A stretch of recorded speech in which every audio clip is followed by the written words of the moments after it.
Hi, my name is Steven. I was one of the 2020 drumline section leaders, and today we are going to be talking about the marching snare drum.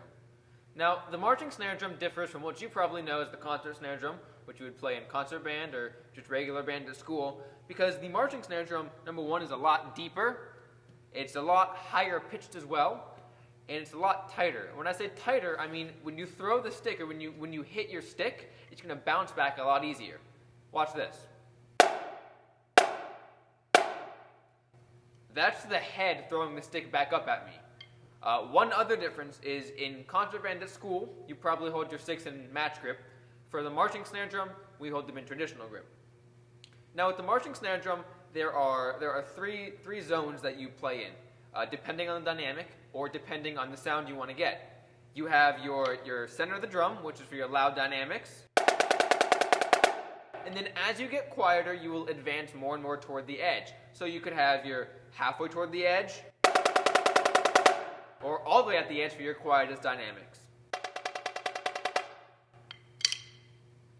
So the tenor drums are made up of 5 drums. In order from highest to lowest, it is 1, 2, 3, 4. And then the 5th drum, we don't actually call it drum 5, we call it the gok. And that's the highest out of all of them. And that's the one in the center. So this is drum 1, this is drum 2, this is drum 3, and this is drum 4. And in the center is the gok. So gok is the highest, then in highest to lowest we have 1, 2, 3, 4. Now we hold our sticks in match grip, just like you would play a drum set or a snare drum in concert band. And these drums we do not hit in the center. If you hit the center, you're going to get a dead sound. It's not going to ring. You want a nice resonant sound when you play the drums. So we're going to play in what we call our playing zones. These are about 4 fingers in on drums 1 and 2. So right about here and right about here. Right? And then the same can be said for drums 3 and 4. But obviously, it's really inefficient to come from here all the way to here.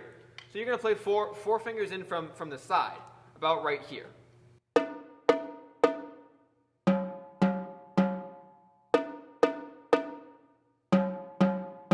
the same exact thing on drum 4, you're about 4 fingers in from the side.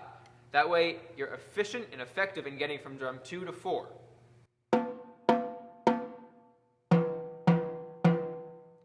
It's really important to mind your playing zones because you're always trying to maximize your efficiency and always get a good tone.